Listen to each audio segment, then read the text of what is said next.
नरेंद्र मोदी जब भी कोई रिफॉर्म करते हैं तो आग लगाने वाले पहले ही तैयार हो जाते हैं। किसानों के भले के लिए कानून लाए तो ऐसा हाहाकार मचा दिया कि महीनों तक बवाल होता रहा। लेकिन सच यह है कि जो लोग किसानों को उस वक्त भड़का रहे थे, आज की डेट में वही किसानों पर डंडे चला रहे। Same to same Waqf bill को लेकर यही हो रहा है। वक्फ में रिफॉर्म की जरूरत थी और यह बात मोदी के टाइम पर नहीं बल्कि जब कांग्रेस का राज था तब से चल रही थी। लेकिन मोदी ने रिफॉर्म करने की हिम्मत दिखाई तो सारे मोदी विरोधी बवाल काटने लगे कि बॉस ये तो नरेंद्र मोदी मुसलमानों से ज्यादती कर रहे हैं, मोदी तो मुसलमानों को टारगेट कर रहे हैं। जबकि यही मोदी मुसलमानों को घर भी दे रहे हैं, नौकरी भी दे रहे हैं, काम धंधे के लिए लोन भी दे रहे हैं। अभी कल ही ईद के लिए सौगातें मोदी बांटा गया था। लेकिन मोदी विरोध में जिन्होंने आंख कान नाक मुंह सब बंद कर रखा है, ना उनको देखना है ना सुनना है। उन्हें तो सिर्फ यह दिखाई दे रहा है कि मुसलमानों के वोट कैसे उन्हें एक मुश्त मिलते रहे। मुसलमानों के वोट एक मुश्त तब तक मिलते रहेंगे जब तक इनका मुसलमानों को भड़काने उकसाने वाला एजेंडा चलता रहेगा। जो प्रदर्शन किया उसमें नरेंद्र मोदी के खिलाफ और जहर उगला गया। प्रदर्शन के दौरान क्या क्या कहा गया सुनिएगा, कान से धुआं फेंक देगा बॉस। कहा जा रहा है कि मोदी मुसलमानों की दाढ़ी टोपी और हिजाब के बाद मस्जिद भी छीन लेंगे।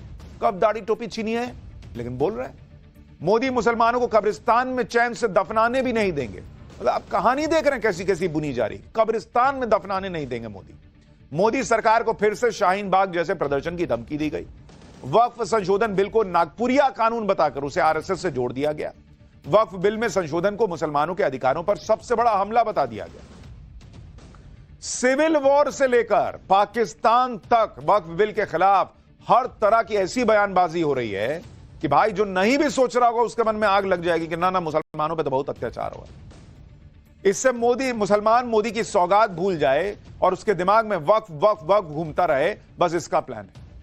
और मैं आपको रियलिटी चेक दिखाऊंगा। जो वहां गए उनको पता भी नहीं है ढंग से कि क्या है वक्फ बिल जिसकी बात हो रही है। मुसलमानों के अंदर यह भरा जा रहा है कि मुसलमान खतरे में है, जबकि सच यह है कि जिस वक्त वक्फ को लेकर यह सब बवाल चल रहा है उसी वक्त मुरादाबाद में कीर्तन कर रही महिलाओं पर पथराव हो गया।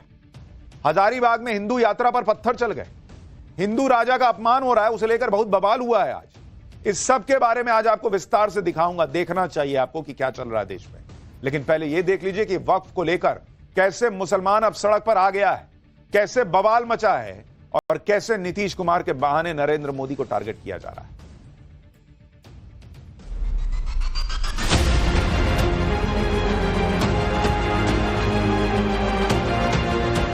हम लोग किसी भी कीमत पर, चाहे सत्ता रहे या जाए,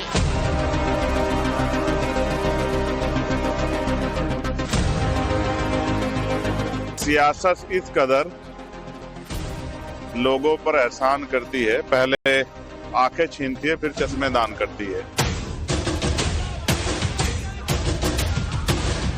ये नंगी तलवार है मुसलमानों के गर्दनों पर। खुदा न खास्ता ये कानून मंजूर हो गया तो फिर हम पूरा देशव्यापी अभियान छेड़ेंगे।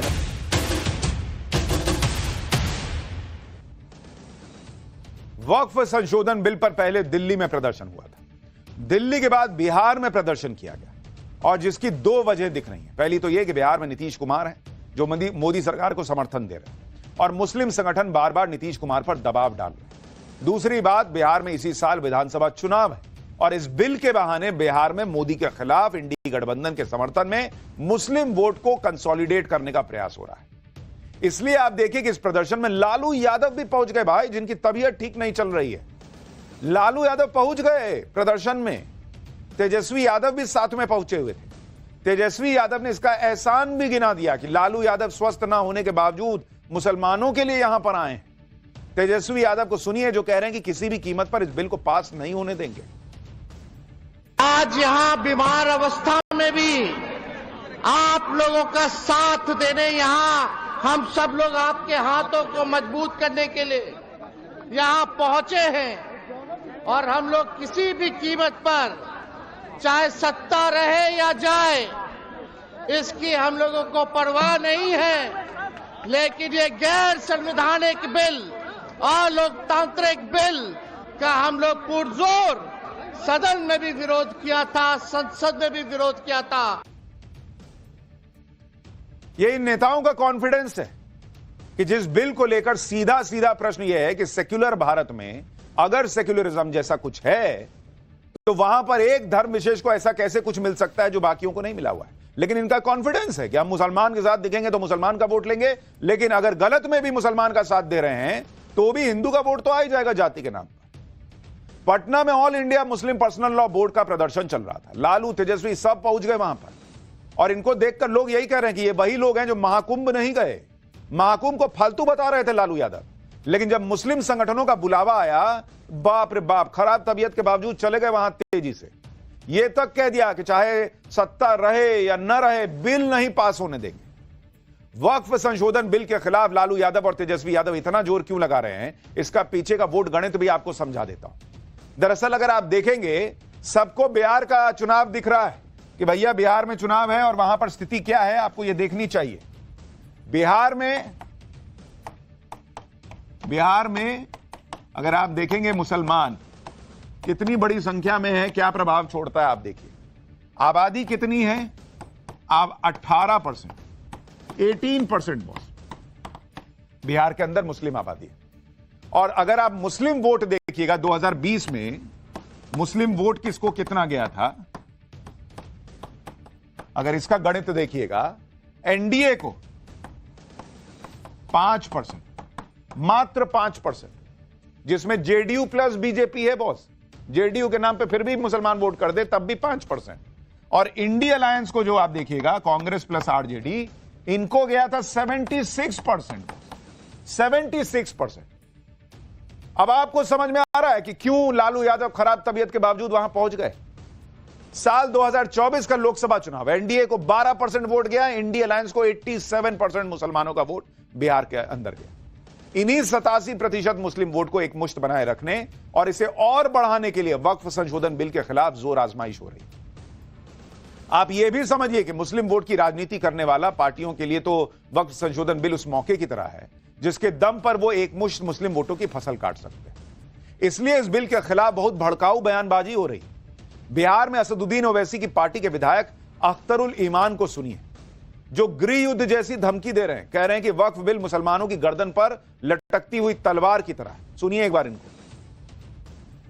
मोदी इस मुल्क में मुसलमानों को चैन से जीना भी नहीं देना चाहते हैं और कब्रिस्तान में चैन से दफनाया जाए उसके लिए भी हालात वो खराब कर रहे हैं। अगर ये काला कानून बन गया तो न जाने कितनी मस्जिदों में ताले लगेंगे, खानकाहें वीरान होंगी और कब्रिस्तानों में बुल्डोजर चलेंगे। हम इस मुल्क में खाना जंगी नहीं चाहते हैं। ये नंगी तलवार है मुसलमानों के गर्दनों पर, ये नंगी तलवार है देश के संविधान पर, ये नंगी तलवार है हिंदुस्तान के सोशल फैब्रिक हिंदू मुस्लिम सिख ईसाई के इत्तेहाद पर। बयान सुन रहे हैं आप? ये बिल जो है वो मुसलमानों का चैन छीन लेगा अगर ये बिल आ गया तो। इसका मतलब अभी तक जो वक्फ कानून चल रहा है उससे मुसलमान एकदम बम है, चैन में है, बंगलों में रह रहा होगा, सब मुसलमान करोड़पति हो गया होगा। नहीं होना क्या होगा फिर इनके हिसाब से?